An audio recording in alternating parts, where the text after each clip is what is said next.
All right, here we are back again, resuming our pine beetle discussion. It turns out when somebody calls you on an iPhone while you're taping a video, it shuts your video off. So there's some of my technology challenges. I gotta figure out a way to stop incoming calls. All right, so I got cut off on the last one where we were talking about the pine beetle. We had said the mountain pine beetle doesn't successfully raise a brood and feed on trees less than 4 inches in diameter. So that's a good thing. We said that the scientific name was Dendroctonus, or we were about to say that. And Dendroctonus ponderosae is a little bit of a misleading name. Now, we'll get to the identification of the galleries, but I want to talk about the name for a second. Dendroctonus ponderosae is going to lead a lot of you to think when I ask the question, what is the most heavily damaged species? Most heavily damaged by mountain pine beetle, and a lot of you are going to want to say ponderosa because it's Dendroctonus ponderosae. It turns out that here in Central Oregon and across much of the western U.S., Dendroctonus ponderosae hosts most successfully, most destructively in lodgepole pine. So why isn't it, Dendroctonus contorta or contorte? I don't know. I will tell you this. I went to the Black Hills of South Dakota a few years ago and noticed that there is massive ponderosa pine mortality from mountain pine beetle there. So they certainly can host in ponderosa. They certainly can do damage to ponderosa. Here in Central Oregon, your number one damaged species is going to be lodgepole. And the second thing I want you guys to know about hosts is Dendroctonus ponderosae hosts in all pines. Soft pines, all the white pines, the sugar pine, western white, and white bark pine, which has serious ramifications for wildlife at high elevations.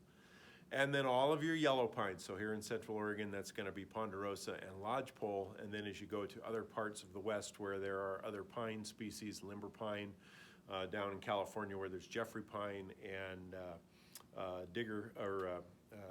not digger pine anymore. It's called gray pine. Gray pine, knobcone pine, they can all be hosts. And here in Bend, one of the big problems we see in the horticultural world is Scots pine, which is planted as an ornamental, and the mountain pine beetle is very happy to eat Scots pine as well. So all pines are the host. Now, identification, they are commonly sources are going to point to the J-shaped galleries. Now, I want to make a really strong point here. Oh, you know what? If you turn the galleries over, there we go, J-shaped. So the J-shaped galleries are indicative, in a pine, are often indicative of the mountain pine beetle, and you see that it is a horizontal gallery somewhere between a vertical gallery somewhere between 12 and 30 inches. I've never found one over about 20 or 24, but the books say up to 30, with the larval mines coming off to the sides. And you can see these little pupal chambers here where they've etched a chamber to pupate in. The J is in a lot of your galleries. It is not in all of your galleries. And I'm going to post some other pictures. I've got lots of pictures of mountain pine beetle with no J's. And I've had students miss this on quizzes in the past because they're like, well, yeah, I saw the host was lodgepole and it was up and down and the larval mines went out to the side, but it didn't have a J on the bottom. It's like, don't let that J be your only determining factor. So this is what a commonly damaged tree might look like, that's fairly fresh. Again, firewood. Here's what it looks like on the interior of the bark, right? So you see the J. Here's a nice one that has a J at the end. And notice that this has some very fine material packed in there. That's called frass. We're going to use that term frass. Basically, frass is the chewings left behind by insects, and it can be anywhere from a fine dust to fairly coarse. But this is what the bark looks like with mountain pine beetle in lodgepole, and this is lodgepole bark. Yeah, we also talked about, what it looks like in old damage, and this is really cool right here because look at this, right? You see this layer right here. This is dead wood, okay? But look, there was more wood, and you can see the growth rings added here. So how do we have a mountain pine beetle attack and then more wood?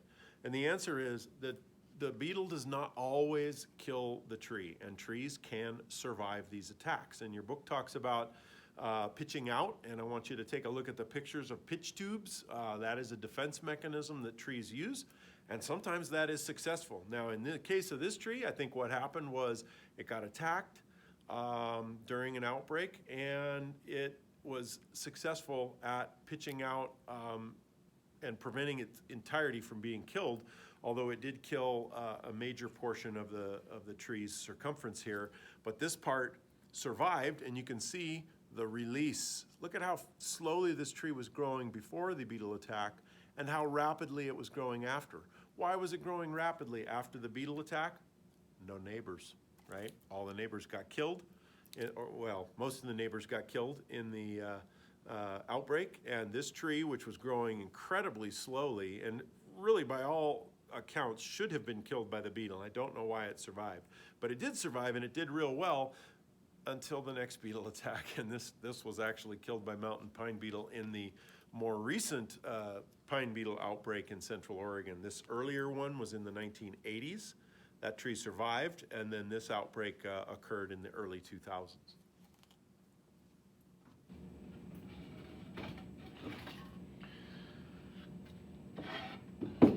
Here's another example of some extreme J shapes, you know. Oh, that's nice. That's really obviously mountain pine beetle, and there you go right there. There's a gallery that ends right there with no J shape whatsoever. So, okay, be aware of that. And this is just a milled piece of lumber.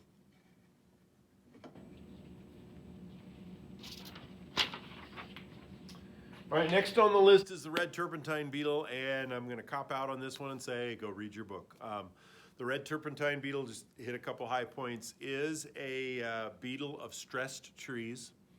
It is a beetle of the base of stressed trees, so we don't ever find red turpentine beetle attacks more than about, you know, the books say up to 12 feet. I've found it up to about 8 feet or so, maybe 10 feet in a tree. It's rare to see them above about neck height, 5 feet or so on me. They will get into trees that have been, hit by lightning, broken tops from wind, excavation damage to the roots, fire, any number of stressors. I almost never see this in a healthy tree, and if it is in a healthy tree, the attacks are often not successful because of the extreme pitching that ponderosa will do. Now, one of the identifying features, gigantic red pitch tubes, especially when they're fresh. Now, when they dry out and time goes on, they end up turning kind of a yellowish color. But they're really big, like 1.5 inches, 1.25 inches in diameter, and they're always down at the base of the tree. I like to teach that, hey, they're a good survival thing. If you can find those and pop those off, they're excellent fire starter because they're just pure pitch with red boring dust mixed in, and that's why they're so red. The name red turpentine beetle comes possibly from the red boring dust or possibly from the adults. The adult beetles are a reddish color, and they are the largest of the bark beetles, and you'll read that in the field guide. They're the largest of the Dendroctonus, and they make what's called a single gallery. Larval mine is one mass gallery, so there is no distinctive gallery pattern. It's just they have a gallery, and as soon as the larvae hatch, they just start feeding in one direction, eating all of the cambium and the phloem. So look for this one here in Central Oregon, mostly in ponderosa pine, over 1 foot in diameter. They don't seem to do well in small trees. So anytime you have a tree over 1 foot in diameter that is stressed, you'll get red turpentine beetle. And the other thing is cutting trees and leaving a stump invites red turpentine beetle, and they will get into that stump. And when they exit the stump, when the new adults exit the stump, they can attack healthy trees that are nearby, but I've never seen one of those attacks near a stump result in the mortality of that tree. It's like they attack the tree just shoots tons of pitch there, and I don't think they're successful in producing a brood. The next one on the list is the spruce beetle, Dendroctonus. Oh, excuse me, we forgot the scientific name of the red turpentine beetle is Dendroctonus valens. And then our next Dendroctonus is rufipennis. And Dendroctonus rufipennis I started teaching in this class because of its devastating effects on Southeast Alaskan spruce. Here in Central Oregon and largely in the lower 48, we don't have extensive stands of spruce except in the Rockies in Colorado. And in those areas where there are extensive stands of spruce, you can see Dendroctonus rufipennis do damage that causes economic losses and increased wildfire risk and those sorts of things. It definitely did that in Alaska. Here in Central Oregon, our Engelmann spruce is found most commonly down along stream courses, and so we have fairly restricted distribution of Engelmann spruce, and I find this mostly in really stressed, wind-thrown trees. I found it out in the Sisters District. I found a little bit of it here on the Bend District up Tumalo Creek, and it's just kind of spotty here and there, so it's on your list. And you can take a look at their gallery. Their gallery is very similar to the kind of the mountain pine beetle or the Dendroctonus sudetsuge, the Douglas fir beetle, but it's going to be in spruce, right? So if you got a gallery that's a classic Dendroctonus looking gallery in a spruce tree, it's going to be Dendroctonus rufipennis. All right, and then the last one that we do have some specimen material for is the western pine beetle.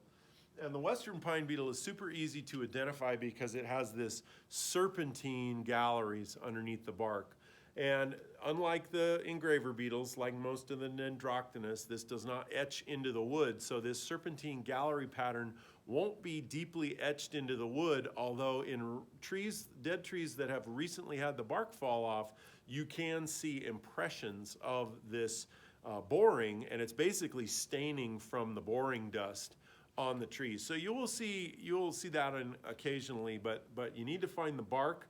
And what happens is as soon as nature starts causing this bark to flake apart, you really lose this. So you want to try and find this bark right when it falls off of the tree. Dendroctonus brevicomus is the scientific name. And you can see from the charcoal on the outside of this one that this is a burned ponderosa pine that got attacked following a wildfire. And that wildfire left that tree it was probably dead to begin with, but it left it extremely vulnerable to attack by western pine beetle. This is going to be a beetle found only in pines that are over about 1 foot in diameter.